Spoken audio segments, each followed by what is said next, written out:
नमस्कार साथियों, global hunger index 2023 की लिस्ट जारी की गई है। दुनिया भर के 125 देशों में भारत को 111वां स्थान मिला है, जो कि काफ़ी खराब है। दोस्तों, आज की इस वीडियो में जानेंगे कि हंगर इंडेक्स क्या है, इसे सरकार क्यों गलत बताकर खारिज कर रही है और क्या सच में इस रिपोर्ट पर भरोसा नहीं किया जा सकता है। चलिए इन सब बातों को जानते हैं। इस रिपोर्ट के हिसाब से भारत के पड़ोसी देश की स्थिति भी भारत से कहीं बेहतर है। हंगर इंडेक्स की लिस्ट में पाकिस्तान की रैंकिंग 102 है, बांग्लादेश की रैंकिंग 81 है, नेपाल की रैंकिंग 69 है और श्रीलंका की रैंकिंग 60 है, जबकि भारत की रैंकिंग 111 दिया हुआ है। यह सभी वह देश हैं जिसे भारत हमेशा मदद करता है। श्रीलंका को बैंक करप्ट होने से भारत ने बचाया। कुछ महीना पहले श्रीलंका की हालत इतनी खराब हो गई थी कि लोग खाने के लिए तरस रहे थे। उस समय भारत ने इसे अनाज भेजा था। आप सभी लोग जानते हैं कि पाकिस्तान की स्थिति कितनी खराब है। वहाँ आटा के लिए लोगों को दिन भर लाइन में खड़ा होना पड़ता है। इसके बावजूद भी पाकिस्तान की रैंकिंग भारत से बहुत अच्छा है। भारत उन 34 देशों में शामिल है जहां भूखमरी की समस्या काफ़ी गंभीर मानी गई है। भारत नेपाल से 43 यानी 43 और पाकिस्तान से 9 पायदान नीचे हैं। दोस्तों, अगर 2015 से 2023 तक जो है सो भारत के हंगर इंडेक्स के लिस्ट देखें तो भारत का वर्ष 2015 में 80वां रैंक था, 2016 में 97, 2017 में 100, 2018 में 103, 2019 में 102, 2021 में 101, 2022 में 107 और अब 2023 में 111वां रैंक पर पहुंच गया है, जो कि एक चिंताजनक आंकड़ा है। मतलब हद है यार। इस रिपोर्ट का कहने का मतलब वही है कि हम लोग दिन प्रतिदिन भूखे होते जा रहे हैं। जहां हमारा इकोनॉमी बढ़ रहा है, जीडीपी बढ़ रहा है, लेकिन हम लोग दिन प्रतिदिन भूखे होते जा रहे हैं। हम जिसकी मदद कर रहे हैं वो हमसे आगे हैं। नेपाल, पाकिस्तान हमसे आगे हैं, जिसको हम मदद करते हैं। इसके बाद श्रीलंका, बांग्लादेश हमसे आगे।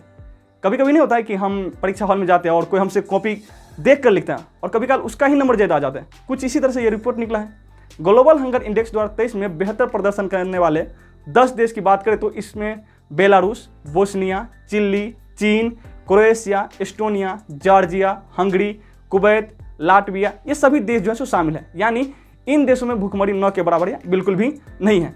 दोस्तों, अब जानते हैं कि आखिर ये ग्लोबल हंगर इंडेक्स होता क्या है। देखिए दोस्तों, ग्लोबल हंगर इंडेक्स बताता है कि किसी भी देश में भूखमरी की स्थिति क्या है। यह रिपोर्ट जर्मनी का गैर सरकारी संगठन बेल्ट हंगर हिल्फ और आयरलैंड का गैर सरकारी संगठन कंसर्न वर्ल्ड वाइड मिलकर जारी करते हैं। इन दोनों संस्था का मुख्य मकसद दुनिया भर के अलग अलग देशों में 4 पैमानों पर गरीबी और भूखमरी के बारे में पता करना है। दोस्तों, अब जानते हैं कि आखिर हंगर इंडेक्स को तैयार कैसे किया जाता है। देखिए दोस्तों, किसी भी देश का GHI स्कोर 4 पैमानों पर कैलकुलेट किया जाता है। पहला है कुपोषण, अंडर नरिशमेंट, यानी एक स्वस्थ व्यक्ति को दिन भर के लिए जरूरी कैलोरी नहीं मिलना। आबादी के कुल हिस्से में से उस हिस्से को भी कैलकुलेट किया जाता है जिन्हें दिन भर की जरूरत के मुताबिक जो है सो पर्याप्त कैलोरी नहीं मिल रही है, मतलब उसे जितना मिलना चाहिए उतना नहीं मिला। दूसरा है बाल मृत्यु दर। बाल मृत्यु दर का मतलब होता है कि 1000 जन्म पर ऐसे बच्चों की संख्या जिनकी मौत जन्म के 5 साल की उम्र से पहले हो गया हो। यानी 1000 बच्चे जन्मे, उनमें से कौन ऐसा बच्चा जो 5 साल जो है सो उम्र को पूरा करने से पहले मर गया हो। जो 5 साल की उम्र पूरा करने से पहले मर जाता है उसे बाल मृत्यु दर में काउंट कर लिया जाता है। तीसरा है उम्र के हिसाब से वजन कम होना, यानी चाइल्ड वेस्टिंग, यानी बच्चे का अपनी उम्र के हिसाब से बहुत दुबला या कमजोर होना। 5 साल से कम उम्र के ऐसे बच्चे जिनका वजन उनके कद के हिसाब से कम होता है। यह दर्शाता है कि उन बच्चों को पर्याप्त पोषण नहीं मिला है, इस वजह से वह बच्चा कमजोर हो गया है।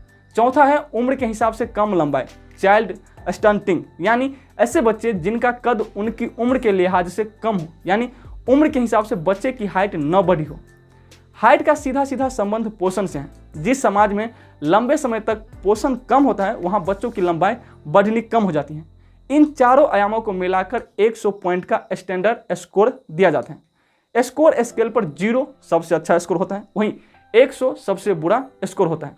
भारत का GHI स्कोर 28.7 है, जो सीरियस कैटेगरी में आता है। हंगर इंडेक्स में जितना कम नंबर आता है उतना ही बेहतर माना जाता है। यह हंगर इंडेक्स सिर्फ भोजन की कमी नहीं, बल्कि भोजन में सही मात्रा में न्यूट्रिशन की कमी है या नहीं, इस बात को भी बताता है। दोस्तों, अब बात करते हैं कि आखिर भारत सरकार ने ग्लोबल हंगर इंडेक्स को गलत क्यों बताया है। चलिए जानते हैं। 12 अक्टूबर 2023 को भारत सरकार ने ग्लोबल हंगर इंडेक्स की रैंकिंग को नकार दिया है। सरकार का कहना है कि यह गलत डेटा दिया गया है। महिला एवं बाल विकास मंत्रालय ने कहा कि गलत जानकारी देना ग्लोबल हंगर इंडेक्स का हॉलमार्क सा बन गया है। मंत्रालय ने ग्लोबल हंगर इंडेक्स पर 3 प्रमुख सवाल खड़े कर दिए हैं।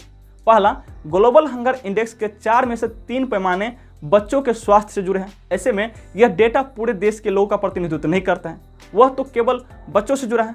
दूसरा, इस रिपोर्ट में सबसे महत्वपूर्ण इंडिकेटर्स में आबादी को कुपोषित का अनुपात है और यह ओपिनियन पोल पर आधारित है। सरकार का कहना है कि इतने बड़े देश में ओपिनियन पोल महज 3000 नमूनों के आधार पर कर लिया गया है। ऐसे में पूरे भारत के लिए सही नहीं माना जा सकता है।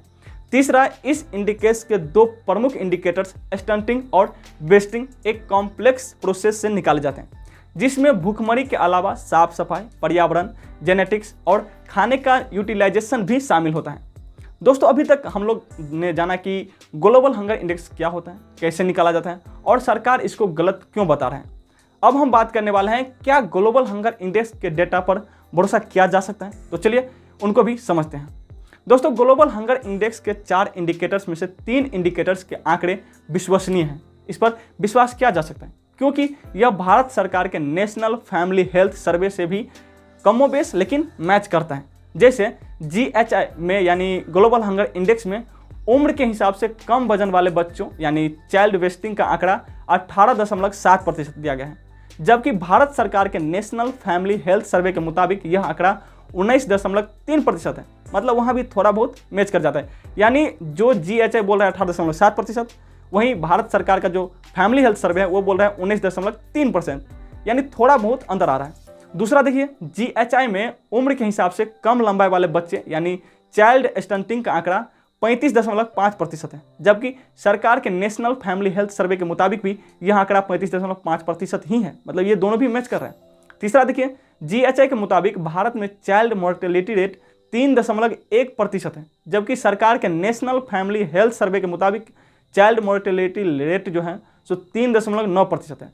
यानी GHI 3.1 बोल रहे हैं और यहीं सरकार 3.9 बोल रही है। ये भी तो लगभग बराबर ही है। दोस्तों, चौथा इंडिकेटर्स यानी जो कुपोषण के डेटा पर समय समय पर सवाल जरूर खड़े होते रहे हैं। तो दोस्तों, आज के लिए इतना ही। अगर आप इस चैनल पर पहली बार आए हैं तो चैनल को सब्सक्राइब कर लीजिए। अगर वीडियो पसंद आए तो वीडियो को लाइक कर दीजिए और हाँ, दोस्तों के पास शेयर करना मत भूलिएगा। मिलते हैं एक नए वीडियो के साथ। जय हिंद।